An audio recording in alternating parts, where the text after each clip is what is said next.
everybody, welcome back to another episode of Dog Backwards, where we look at life, faith, and theology from a different angle.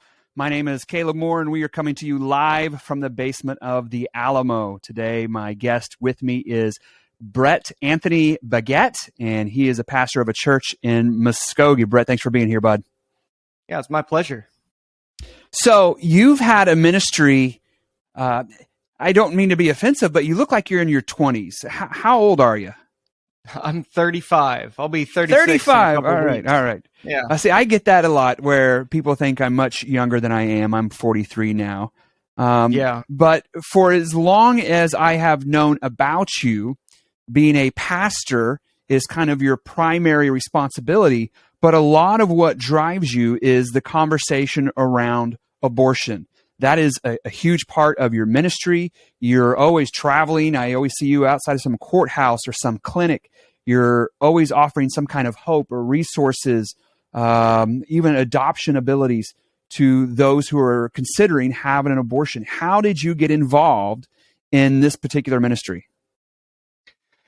Well, that's a good question. I was raised typical evangelical pro-life. Abortion is wrong. Abortion is murder, and it should not happen. So I was raised like that. My dad was a pastor. My grandpa was a pastor. But I never really did anything other than know that it was wrong and that life begins at conception. And so I would just consider myself typically pro-life. And, once I started voting, make sure I'm voting for people who say they're pro-life, because I'm thinking they're surely doing everything legislatively they can to save babies. And then it wasn't really until around 2011, I started seeing people post stuff on Facebook. It was called Abolish Human Abortion. And was like, man, these guys are like legit. They're saying, hey, let's love our neighbors as ourselves. Like, what would we want done for us if we were being carried off to death in the womb? And so that just kind of blipped on my radar. I saw it, ordered the shirts, got drop cards to give out to people. But it wasn't until years later that God really he just rocked me. And so I woke up, and that was the beginning of 2019 when I really started getting engaged and involved. And it was through many different things with his providence, but I realized that our pro-life legislators in Oklahoma weren't actually doing what God says their duty is, to protect the weak and the innocent, to rescue those being taken away to death. I realized all they were doing was regulating abortion as if it were healthcare. So then I started going to the abortion clinics and preaching the gospel, and just realized that I've been apathetic towards loving my neighbor as myself. I have not obeyed Proverbs 24:11. And I haven't even tried, really, other than just theoretically thinking, rescue those who are being taken away to death, hold back those who are stumbling to the slaughter. That's what God says through the wise man in Proverbs 24. I just realized I'm not doing that. And then applying the golden rule to my neighbors who are still in the womb, I thought it necessary to go to the abortion clinics to preach the gospel, to plead with parents not to kill their children, and to offer help, any kind of help, anything that they need, adoption, bills, we'll walk with you, all that kind of stuff. And so started really getting engaged in 2019. And then in 2020 is when we founded Rescue Those, which is a nonprofit organization that just exists to equip, to educate, and to mobilize Christians to go and rescue their neighbors who are being taken away to death. Do you find, and of course with the recent Roe decision, this has been on everybody's radar, and I'm kind of glad we're doing this now, because all hell's fury rises up that week, and then now it's kind of died back down. It's almost disappeared off the radar. It's incredible how fast everyone is so angry, and every post and every meme is around this subject. And now everybody's back to, hey, have you watched the newest thing on Netflix? Have you found that even in the conservative states, that both Republicans and Democrats don't actually really do anything about abortion per se? because it's a great way to rally voters. Like, if you vote for me, I'll do this. And then they never actually do it. Have you found that to be true? Well, that's certainly the case in Oklahoma, and not as much with Democrats or those on the left, because they're, as far as legislation, they're kind of obsolete, or they're neutered in Oklahoma. We have a super majority of Republican professed Christian pro-life legislators. So Democrats don't really get a whole lot of say as far as the laws that pass in Oklahoma, just because of the majority we have at the state house. But it's certainly true for Republican pro-life professed Christian legislators. There are some of them who really do love preborn children and want to do everything they can to rescue them. But a majority of them, it seems to me, run on a platform of like pro-life and will defend the rights of, babies in the womb and things like that. And then they get to the state house and do nothing. Even when we talk to them about voting for a bill that would just make it illegal to kill human beings or to murder them, they say, oh, yeah, I might. Yeah, I'll have to look at that. Oh, yeah. So most of them do nothing. There's some that do they really do care, but very few who actually do what God says he's set up governing authorities to do, and which is protect and punish evildoers. So you threaten evildoers with punishment, Romans 13, so that they wouldn't do more evil. That's the job of the civil government, and to protect those and approve of what is good. Most don't do that. They've been, sadly, regulating abortion like it's healthcare and saying you can kill these babies in the name of saving these babies. So like a 6-week ban. You can't kill a baby after 6 weeks, but that law by implication says you can murder a baby before 6 weeks. And so just kind of half measures, and in the name of saving babies, they're regulating which babies can be carried off to death. But like you asked, a majority don't really do much at all as far as legislatively. There's not a very good view in my household of politicians in general, and I have unintentionally passed that on to my kids. Like, they learn by osmosis through conversations. And one day we're at the table, and my middle child, Cohen, says, well, but Dad, who goes to hell? And my oldest son, who's 8, he said, politicians, they're all liars. Well, son, you might be speaking more truth than you realize sometimes. Yeah. But if A is true and they're all liars, then B is true if they're not repentant and go to Jesus. Do you ever find it just odd that we are constantly having to have this discussion about when it's okay and not okay to kill a human? Do you ever, does the absurdity of this conversation ever just kind of hit you like a ton of bricks? Yeah, at times it does. When I hear those who say they're pro-choice, which in the end is just, I'm pro someone being able to murder their own baby. They might not say it like that, but that's what they're saying. They're not everyone who says they're pro-choice is like, I want babies to be murdered, but they are pro someone else having the decision of whether or not to murder a baby. And when I hear their arguments, I'm sometimes taken aback, but I think a lot of times I just think, yeah, that's what the scripture says about fallen humans who are dead in their sins in Adam. You go to Romans 3 and you see that long list that the Apostle Paul gives right before he finally really gets to the gospel and in his letter to the Romans, and you go, yeah, that's what people are like. And just let me read that real quick and notice the parts in Romans 3 where he talks about things that you would say, well, you could apply that to abortion, to people arguing for it or people doing it. He says in Romans 3:10, it is written, none is righteous, no, not one. No one understands. No one seeks for God. All have turned aside. Together they've become worthless. No one does good, not even one. Now, their throat is an open grave. Their throat is an open grave. When you hear people arguing for a woman's right to abortion, meaning her right to murder her own child, they're opening their mouth and it's a grave inside. That's just death. Their throat is an open grave. They use their tongues to deceive. So they act like it's not a human being. He or she is not a human being in the womb. It's a clump of cells. Some people still use that argument, which is really even outdated as far as secular people are concerned. The venom of asps is under their lips. Their mouth is full of curses and bitterness. Their feet are swift to shed blood. In their paths are ruin and misery, and the way of peace they have not known. There is no fear of God before their eyes. This Praise is the God word of the for his Lord. wisdom.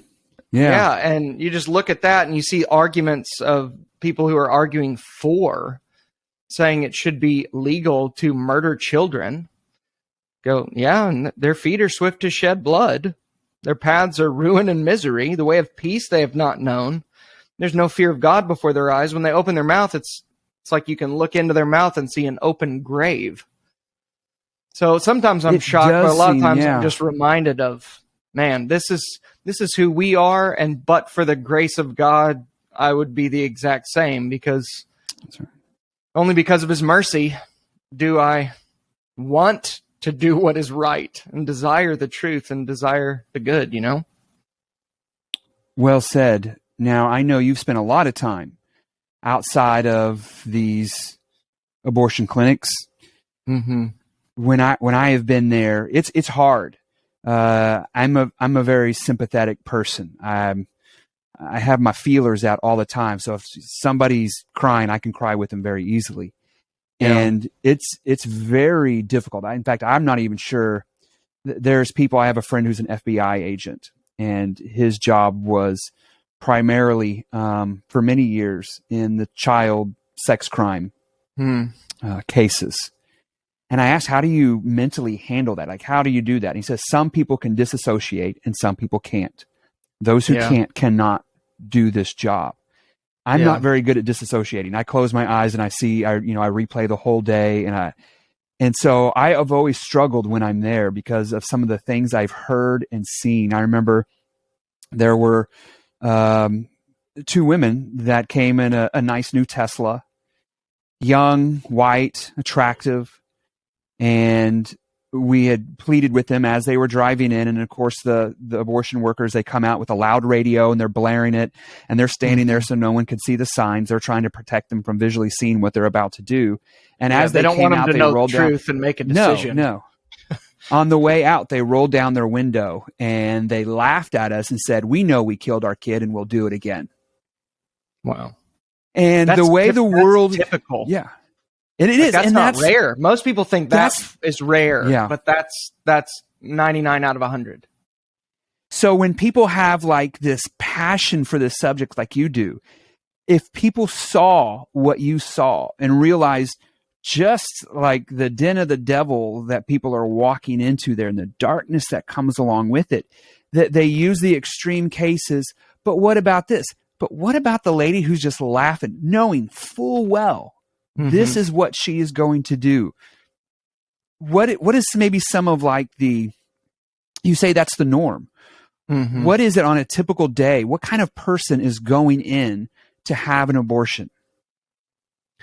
Well, most of the people that we see come to Tulsa Women's Clinic is the place that I've gone more than any other. And praise God, now they're having to shut down, because after Roe and even before that, some of the restrictions that have happened in our state have made it to where they can't make money doing it. And now you can't get an abortion in a clinic in Oklahoma. You can still buy pills and do it in your own home up to 13, 15 weeks. So abortion's not illegal in Oklahoma. It's not banned in Oklahoma, but the laws have been passed that make it impossible for an abortion clinic to perform, because they're worried about getting sued and things like that. But Tulsa Women's Clinic, it's shutting down now, but that's where we've gone more than anything. And most of the people are middle class at the very least, or upper class. We see a lot of very expensive vehicles that come in. I'd say a majority of the vehicles that come in are nicer vehicles than I drive. A lot of times it's guys driving $60,000 trucks bringing a girl in. Sometimes it's the dad bringing a 20-something-year-old daughter in. And a lot of times it's just friends that come with them. But most of the people that come in, not all, but most seem like they have plenty of money. They're just normal people. It's not like they're driving beater cars and they're really strapped for cash and they feel like they have no other choice but to kill their child or they won't be able to, get by financially. And besides that, everybody that comes there, we offer them help. We say, if you need anything, please come and talk to us. We'll help you with X, Y, and Z, whatever it is. And we have with people. We've thrown baby showers for people who decided not to kill their children. We've filled registries. We get a registry on Amazon online and send it out to our fellow people who want to love their neighbors and say, hey, this mom chose life and she needs these things for her baby, and it's filled in 10 minutes. So we do that kind of stuff a lot. But most of the people that come in are flipping you off or yelling at you, even just saying, ma'am, I have to warn you that they kill babies in this building. As if they don't know that. We give them the benefit of the doubt and say, this is not a healthcare facility. They don't do that. The only thing they do is kill babies. Please don't go in there. Please come and talk with us. Let us help you. Anything you need. And then it's, expletives that I won't say out loud. But one of the stories that I like to tell people is that one of my good friends now, who I met maybe a year and a half ago, he and his family have been as pro-life as you can be. I mean, they've adopted children, all that kind of stuff. Worked at pregnancy resource centers, all of that. But they didn't quite understand abolition and what it means to seek the abolition of abortion versus just being typically pro-life and, like that. And they had never gone to an abortion clinic. And so this dad, the dad of this family, comes with me and I told him, come with me and just stand and just watch, pray. You don't have to do anything. You don't have to talk. Just come and bear witness.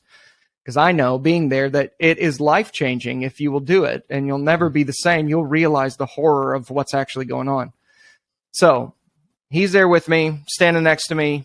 This lady gets dropped off by a man, and she's walking inside. And a lot of times I start with, ma'am, do you know what they do in this building? And most of the time they don't respond. And so I have to warn you, they murder babies in this building. Please don't go in there. Let us help you. Come talk to us, all that. But I say, ma'am, do you know what they do in this building? She turns right to me and my friend and said, they murder babies, mother beep. This is not my first time. And then proceeds to walk in.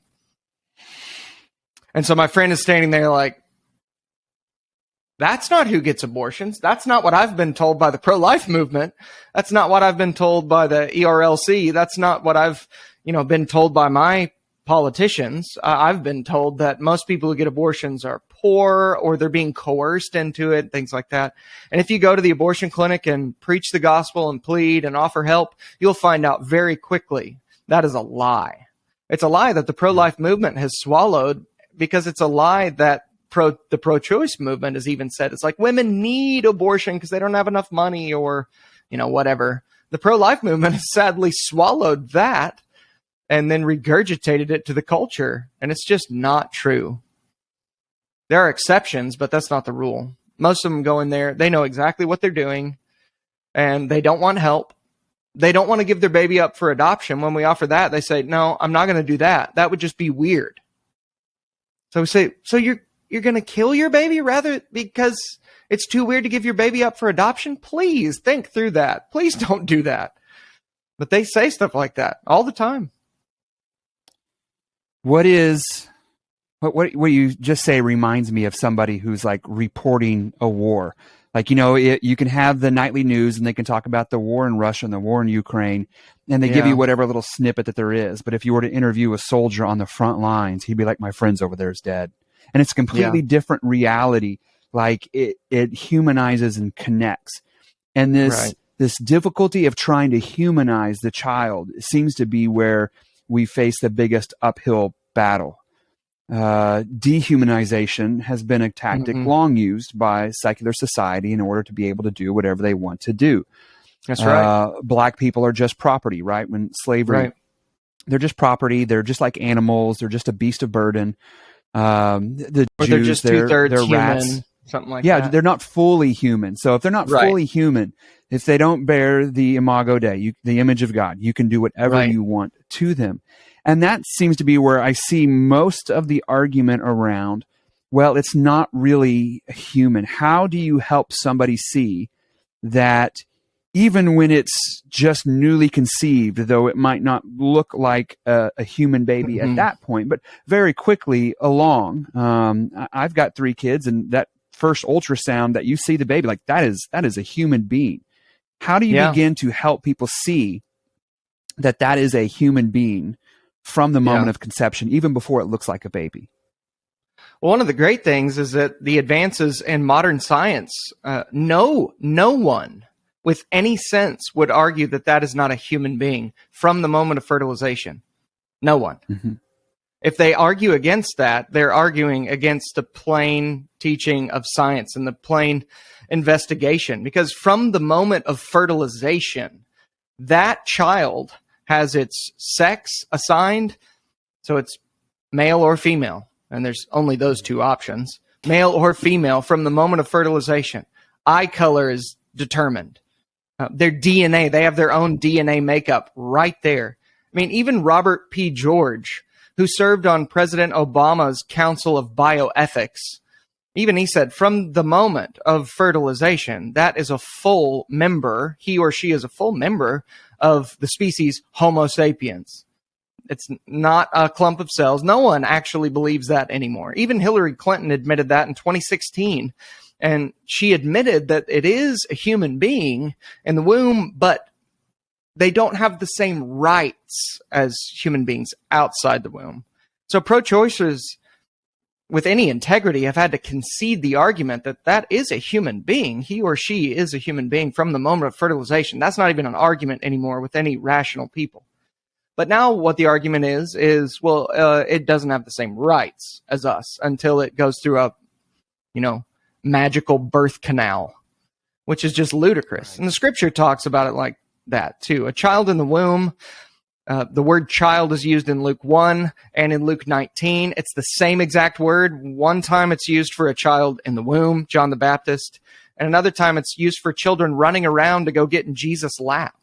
So God communicates in the scripture, there's no difference in the womb or outside of the womb. This is a child. This is a human being. David said, I was a sinner in my mother's womb. From conception, in sin did my mother conceive me. Not meaning she sinned in conception, but he was a sinner at conception because he's a full member of Adam's race, and he inherited a sin nature from Adam. I mean, Psalm 139, God is knitting me together in my mother's womb, forming my inmost parts. The scriptures are clear. Science is clear. Rationality is clear. I mean, in 25 states, if you murder a pregnant woman, you're going to be charged with double homicide. Even our state laws know that's a human being. You don't charge someone for homicide unless they have killed a human being.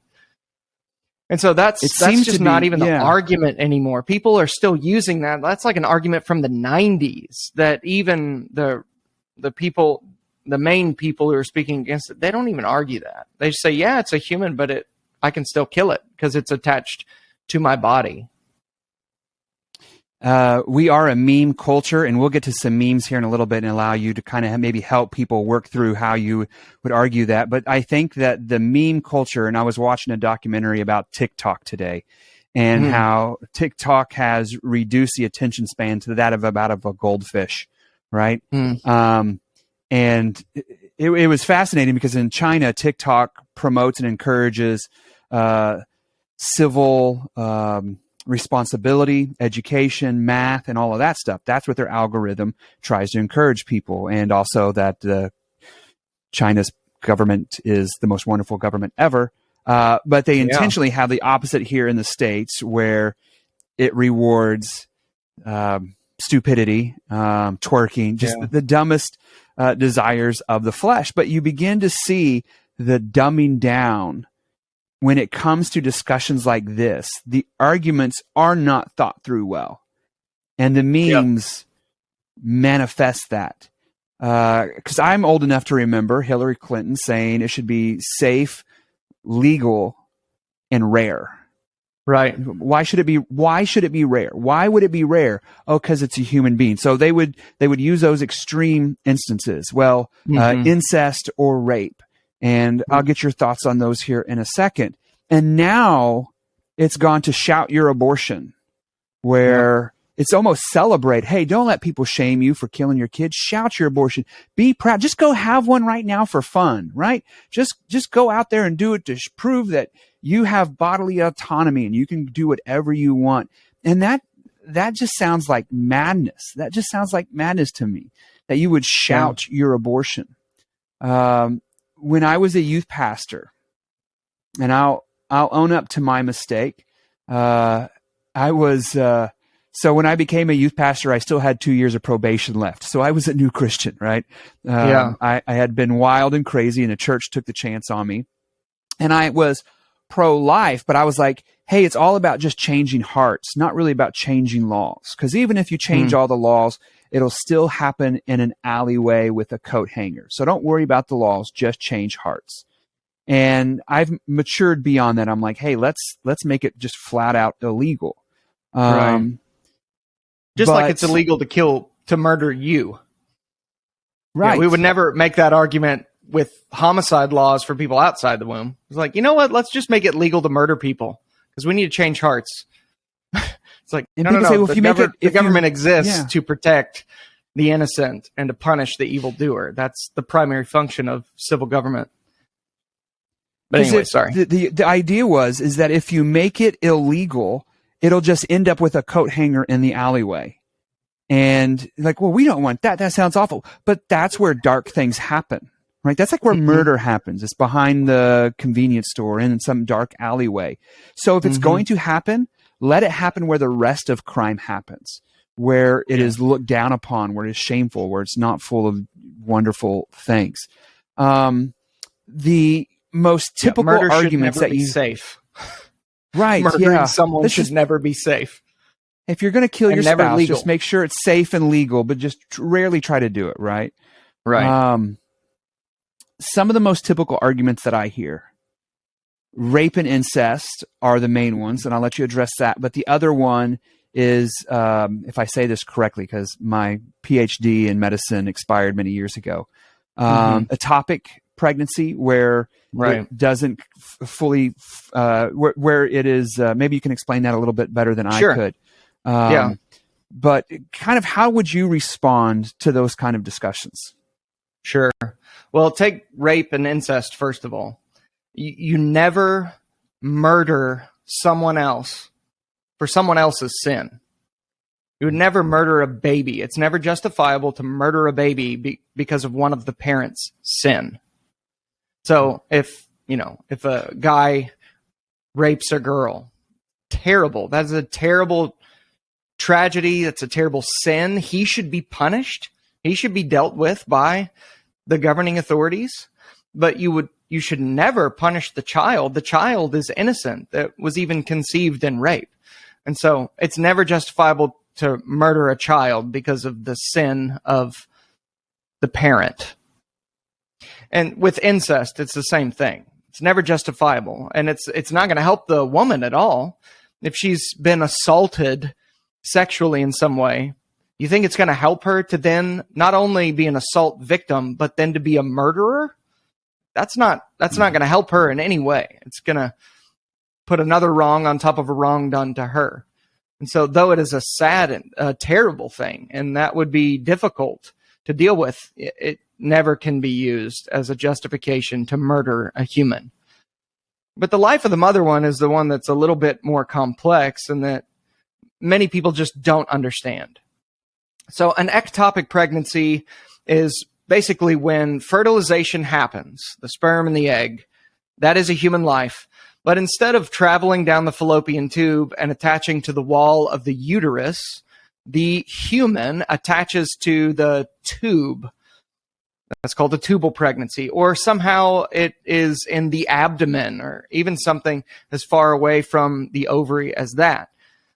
And so that human being cannot survive in that environment. And if he or she starts growing and growing and growing, it could put mom at great risk of extreme blood loss, of ruptures that are happening. And so what people are saying is that we have to have abortions because what about ectopic pregnancies? The mom might die.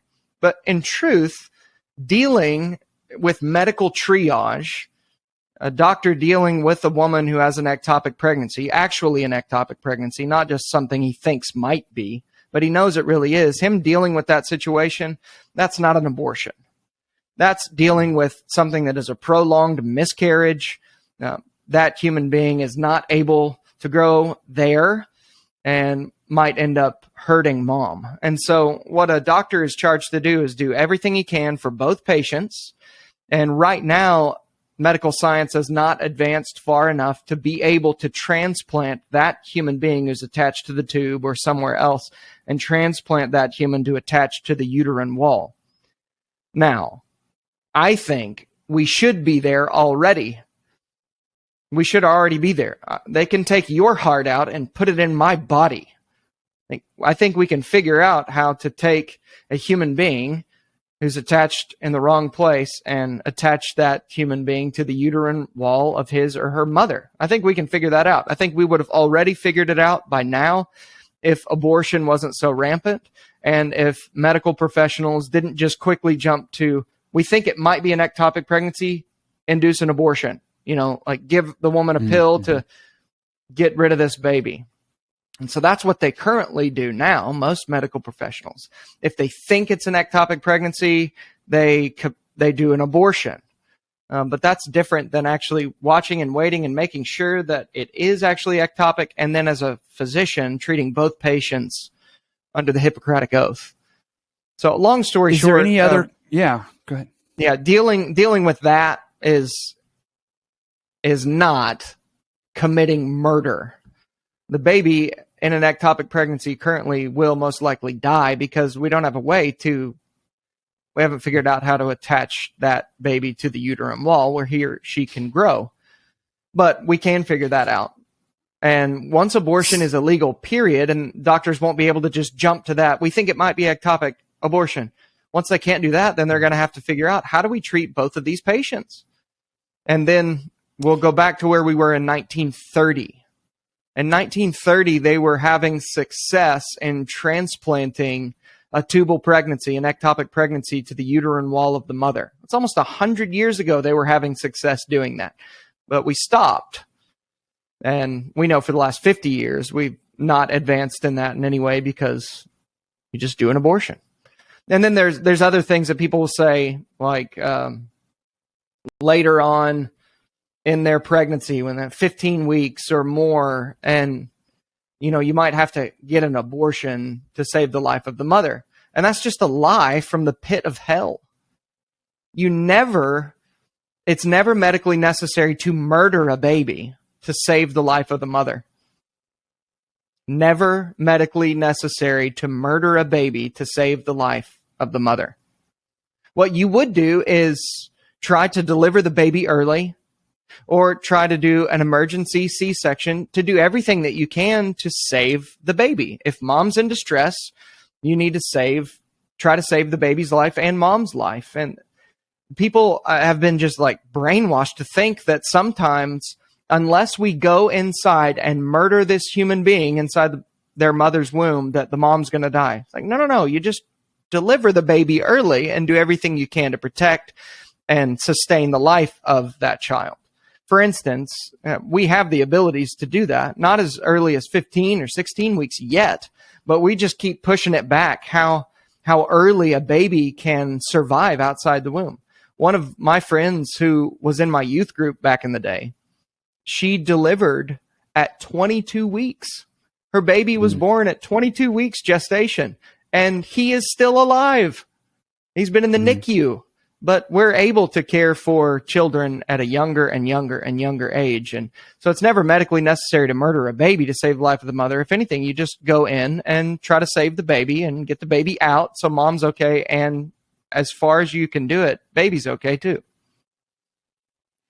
One of the things that I found in this whole discussion, especially considering like Roe versus Wade, is that people, I couldn't remember the last time I had read the 14th Amendment that Roe versus Wade was based upon. So I'm not going to sit here like, y'all didn't know the 14th Amendment really has nothing to say. But as I was like, I need to look into this again. And you read the 14th Amendment, and there's nothing in there that even remotely sounds like it would apply to abortion. And it's agreed upon by many, many scholars, conservative, liberal, whatever, that it was just a bad law, that it never should have been law in the first place, and that it should be left up to the states when it comes to these kind of moral issues. I was quite worried for a while of how the culture would react. I was like, man, there's going to be riots in the streets for the next year because this is something that is so cherished and held on to and a fundamental right. But then it's just like, it seems like everything else, it just kind of disappeared. Now I'm sure, especially around election time, it'll come back up and it'll flame the fire in order to rally bases. But were you shocked at all by how kind of quickly this died down, or are you still seeing it just at a very elevated level? Well, first of all, I think something that's important to make a distinction between laws and rulings or opinions by a court. So the Supreme Court and Roe, for instance, Roe was never law. It was simply an opinion, a decision of the Supreme Court, where they said that the 14th Amendment allows, because of right to privacy, it allows a woman to murder her child. And so it was never law, and it shouldn't have been treated like law. Sadly, in people's minds, they thought, well, Roe's the law of the land. No, it's not. The Supreme Court doesn't even make laws. You need to go back to civics class. All they do is render judgments and opinions on the Constitution. But what if they say something that is clearly not in the Constitution?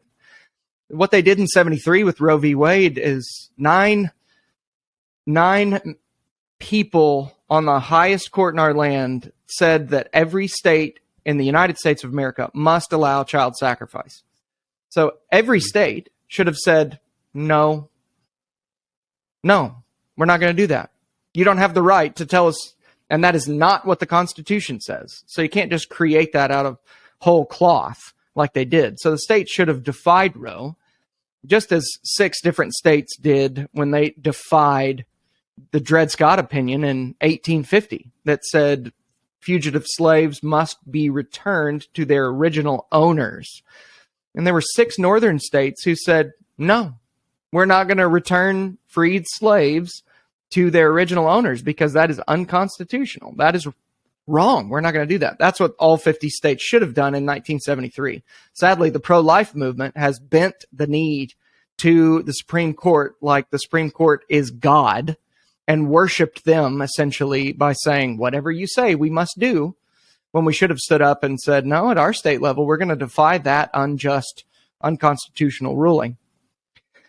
For instance, we've done that with marijuana. It's illegal federally, but in the state of Oklahoma, pretty much anyone can walk into a quote-unquote medical facility and get a license to smoke weed, even though it's illegal federally. Why? Because we've nullified what the federal government says in our state. We should have done that with Roe. But anyways, moving beyond that. Go ahead. Do you see any kind of correlation between the fight for civil rights and the fight to ban abortion? Do you see like a correlation there where hopefully 100 years from now, people will look back on the pro-choice and be like, Grandma, how could you have been so dehumanizing? How could you have been a part of that? And look at the pro-life as kind of the victors of this whole discussion. Do you have hope for that? Do you see a correlation there?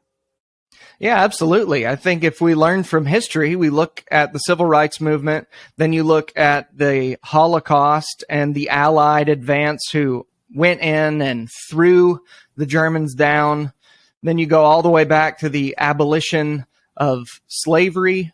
And now everyone goes, oh my gosh, I can't believe people stole men and women and then sold them. I can't believe anyone ever did that. And then you say, I cannot believe a whole society dehumanized people, namely the Nazis with the Jews and minorities, I can't believe they dehumanized a whole group of people so that they could murder them. Or I can't believe, you fast forward to the civil rights movement, I can't believe we wouldn't have, the same drinking fountains or restaurants or schools or all of that.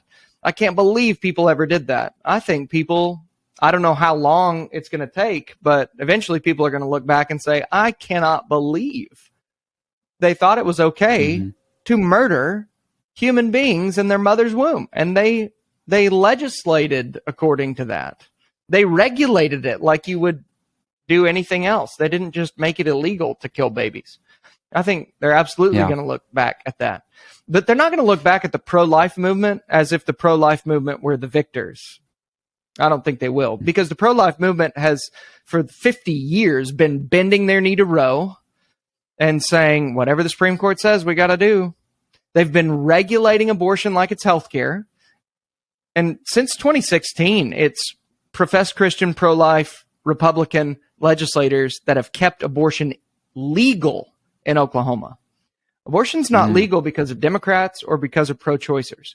Abortion is legal in Oklahoma because of professed Christian, pro-life Republican legislators who don't just want to apply the homicide code equally to everyone, but they've been submitting to Roe. They've been including exceptions such as rape, incest, and the bogus life of the mother. And that's why abortion is still legal. They're going to look back at the pro-life movement like we look back at the gradual abolitionists of slavery, who were the biggest opposition to guys like William Wilberforce. It was people who said, we agree that we need to abolish slavery. We just need to take steps to get there. We need to do it gradually. Just like the pro-life movement's been doing for 50 years, saying we agree, we need to save babies. We just have to take one step at a time to do it. That's what the pro-life movement's been doing. It's called incrementalism. It's the same basic principles as the gradual abolitionists of slavery back in the 1800s. And I think they're going to look back and say it's the abolitionists who are actually saying, you know what, this is what God says. We're not going to regulate abortion like it's healthcare. We're going to seek to abolish it like it's murder, because it is. So I think people will look back at it, but they're going to look back at many of the pro-lifers and say, how did you bow down to the Supreme Court for 50 years? And when they told you to allow mass murder in your state, you didn't just say, no, we're not going to do that in our state. The abolitionists have been calling for 12 years. Like, defy Roe. Yeah. Say in our state, we're not going to submit to an unconstitutional opinion by 9 people on a court who just made it up. And they've admitted that they've made it up now, because they sent it back to the states. So they've already admitted that for the last 50 years, the pro-life movement should have been advocating for defying Roe v. Wade because it's unconstitutional. I mean, that's evident by the fact that now the Supreme Court says, hey, that was wrong. And that's actually not what the Constitution says. And it's incredible, the outrage. Yeah. And I kind of want to say, put that in your pipe and smoke it. The incrementalism and the comparison to slavery is pretty powerful. And then there's calls on, because they made a conservative choice that matches with the Constitution that we're all supposed to kind of agree on, all of a sudden they're evil now for doing what they were actually supposed to do in the first place. I want to bring up, let me share my screen here real quick. Okay. See if I can bring these up. So I literally just found a couple of memes. I didn't dig too far. It was pretty easy to do, but this is kind of, this is brought to us by Americans Against the Republican Party. Of course they are. But this meme, for those of you who are listening online and not on the YouTube channel, it's a bunch of babies sitting around. It says, how to tell if a Republican is pro-life or just anti-women. Ask them to raise taxes to feed hungry babies. So for them, the solution is, if you really care about babies, then raise taxes and allow the government to subsidize and feed children. How would you respond to a meme like this? Where do you see the flaw in its logic? Well, yeah, the reverse of what they're saying is they're saying hypothetically babies are going to be starving, or babies are starving to death, which is absurd in the United States of America. with the welfare system that we have in place. That's absurd, but they're arguing for, because babies might starve, murder them. But really, they're saying any hungry baby. Yeah, it's ridiculous. But raising taxes is not how you feed the hungry. It is not the job of the civil government to feed the poor. It's the job of the church. It's the job of neighbors. It's the job of the civil government to protect the innocent and to be a terror to evildoers, to keep evildoers from doing evil things and to punish them if necessary. But so the flip side of that argument, if you want to see if they're really pro-life, and I would just add to that, like, do you know why hospitals exist? Christians. Do you know why we have hospitals like we have? It's because Christians invented them and said, we need to have these places big, huge, ready to care for people, ready to take care of people. Do you know who does the most feeding of the hungry in the entire world? Christians. The Church of Jesus Christ. You know who helps homeless people more than anyone else? Christians. You know who revolutionized adoption in the 1st and 2nd century? And the reason that people think adoption is a good and virtuous thing to do today? Christians. People did not adopt like we now adopt back in the 1st and 2nd century. In the time of Christ and in the time of the apostles, adoption was basically someone could not have a child biologically, and so they would need to adopt someone to be their heir and carry on their legacy. And so they would adopt people for purely selfish reasons, for their own legacy, or they would adopt people and then send them into war on their behalf.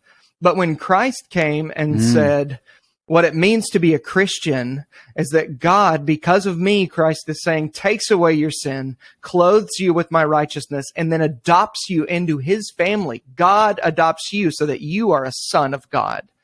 Then Christians started saying, so it's a good thing to adopt for someone else's benefit, not just for the benefit of the one adopting, but to adopt a child. And so Christians started adopting children that were thrown out, and revolutionize the whole way we even think about adoption. The reason we have hospitals, the reason we have mercy ministries all across the world, feeding people, giving people clean water, it's because of Christians.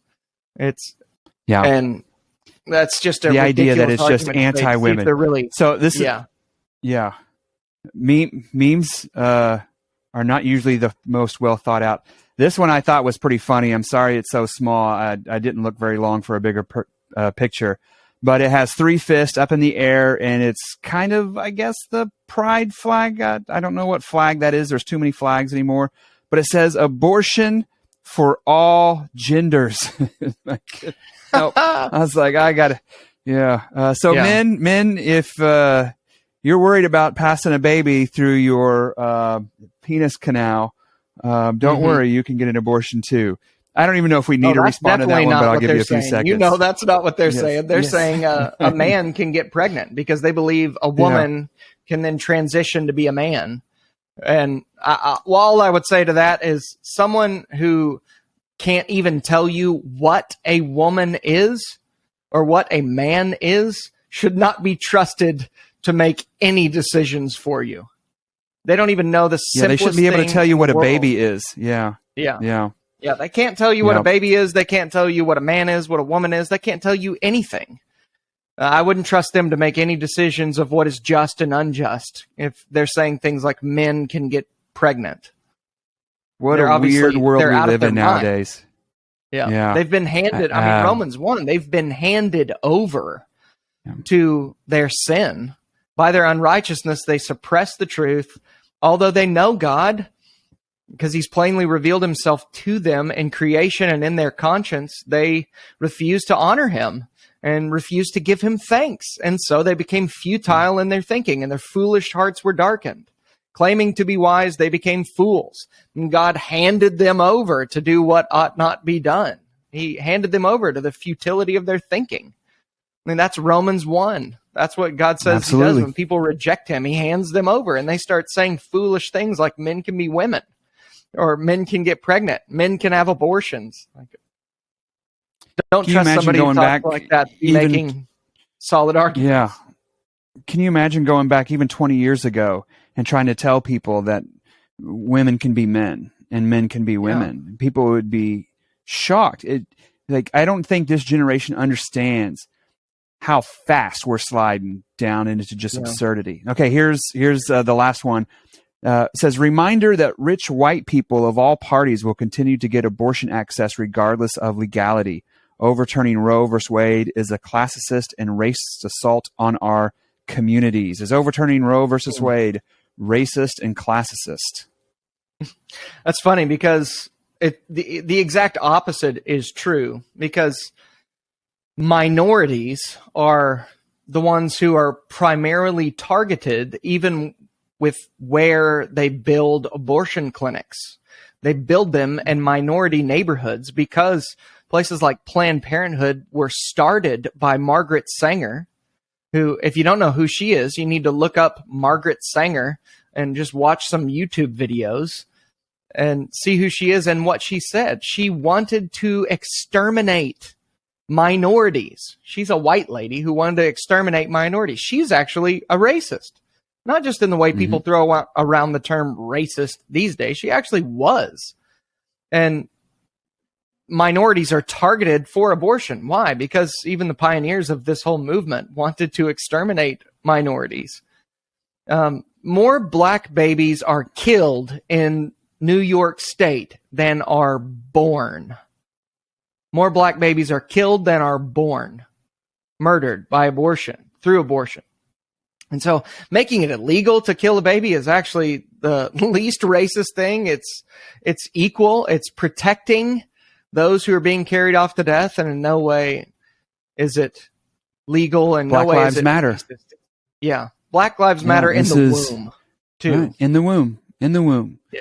I used to talk about Margaret Sanger, and she was being a racist, and there was often the rebuttal, well, that wasn't a racist statement that she made. She was actually, it was misunderstood, but it wasn't very long ago that Planned Parenthood had to come out and apologize and admitted that their founder was a racist, and not like just like you said, not like today's racist, but like an hung actual out with the Klan, all about eugenics. Like, I want to kill all the black people, and that's why she would set these up intentionally in black neighborhoods. Be like, hey, come here, we'll give you health care. Oh, we killed your kid. Sorry, right. I guess there's less of you and more of me now. Yeah, atrocious. Yeah. The last one, I don't have a meme of, but everybody knows it. My body, my choice. My body, my choice. Every Christian knows how to respond to this, but just give us your 2 cents on this one as well. Well, I mean, there's a great response to that Abolish Human Abortion has been using for 12 years, and it's the body inside your body is not your body. Just because the human being is in your body doesn't mean you have the right to kill him or her. You don't have the right to do with your body whatever you want. Use that argument with rape. Say, well, I can do with my body what I want. And the answer is no, not if it violates someone else's body. You can't do whatever you want with your body. And just because that baby is inside your body, that doesn't give you a justifiable reason to murder him or her.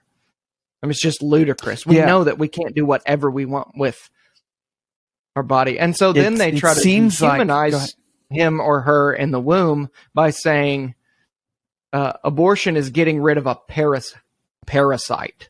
It's like, well, scientifically, that's not true. We know biblically and reasonably that's not true. No one believes that he or she is a parasite in the womb. But what do you do when science is clear, when the Bible's clear, when reason and our laws, other laws, are clear? You have to dehumanize. What do you do when the Jews are clearly humans? You dehumanize them so that you can justify murdering them and that you can try to sleep at night. And so that's what they do to babies in the womb, is saying, it's a clump of cells, a parasite, things like that. My body, my choice.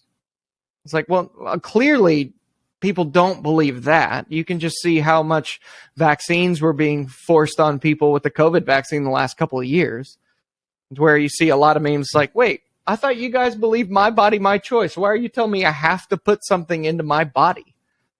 So they don't even believe that. It's just a way to try to shut people up. Oh, it's the fear mongering is strong too. We're going back to the Handmaid's Tale. We're going backwards 100 years. I'm like, there's some things I would kind of like to go backwards on. I would maybe like to get off the roller coaster. If you don't know, the track runs out really soon, and they haven't finished building it yet. So maybe going back to some things isn't all that bad. The Handmaid's Tale.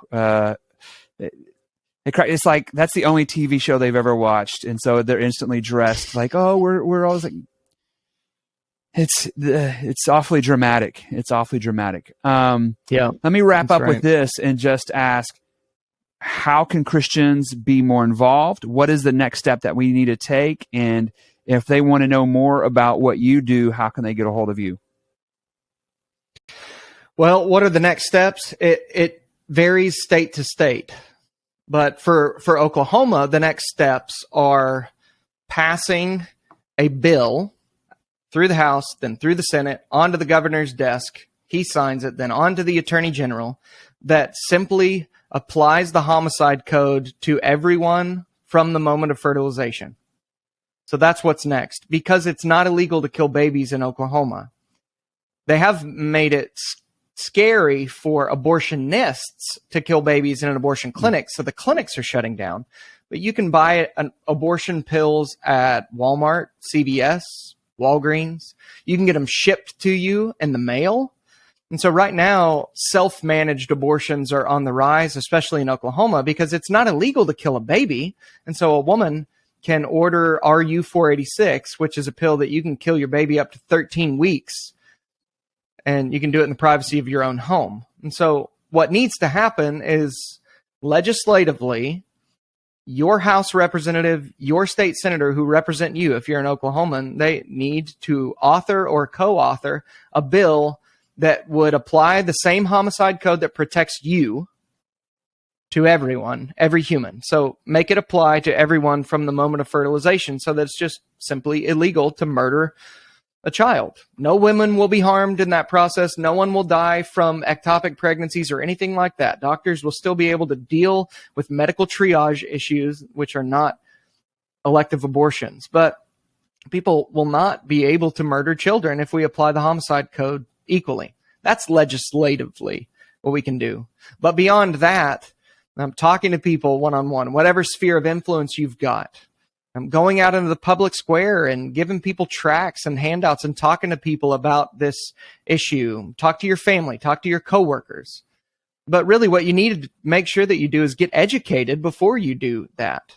And that's why the organization that I'm the president of, that's why we exist. Rescue Those exists not to do your job, but to educate, equip, and mobilize you to rescue your neighbors who are being carried off to death. So we're called Rescue Those, rescuethose.com. But the best thing that you can do is just go to whatever app store of whatever phone or tablet that you use and just search Rescue Those. And we have a free app that has tons of content, videos, articles, documentaries, all of it free, in order to educate and equip and mobilize you to say, like, what can I possibly do to rescue those who are being taken away to death? That's why we exist, to help you think through it and equip you to get out there and get involved. Basically, do for your neighbor in the womb what you would want done for you if you were in the womb. Just obey the golden rule. That's what we exist to do. Yeah. So get the Rescue Those app and go just drink from a fire hose for a while and get educated and equipped, and then you'll be, I think, competent to go out there and get to work. That's great, Brett, man. I appreciate the work that you do. Let me pray with you real quick, if I can do that, and ask God to bless your ministry and continue to do the hard work and to fight the good fight. Heavenly Father, I want to thank you for my brother in Christ. God, I'm encouraged to know that there are people who are lovingly and compassionately putting their money where their mouth is, saying you don't have to do this and we will help. And it's not just standing on the sidelines shouting that our side is better. It's understanding that fallen humans make stupid choices, and the church is there to try to save them from themselves. So God, I pray that you would continue to bless him and his ministry and his family. We ask these things in your holy name. Amen. Hey, man, thanks for coming on. I appreciate your time and your energy and all the resources that you provide. And hopefully we can have you on in the not too distant future to celebrate Oklahoma continuing to move in the right direction. Yeah, that'd be great. Thank you for appreciate it, man. having me on. Of course, absolutely. We'll talk to you later. Okay. All right. See ya. See ya.